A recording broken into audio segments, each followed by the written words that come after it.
This is still the trail in Connecticut, and it's part of a river walk. Right there's the Housatonic River, and I had a long river walk alongside it yesterday, and then over some mountains and so forth, and today back to a little bit of a river walk, not quite for so long. So just to show that the trail goes right alongside the river, and come up here around the bend.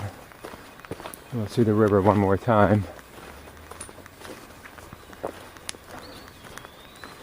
I'll do 21 miles today,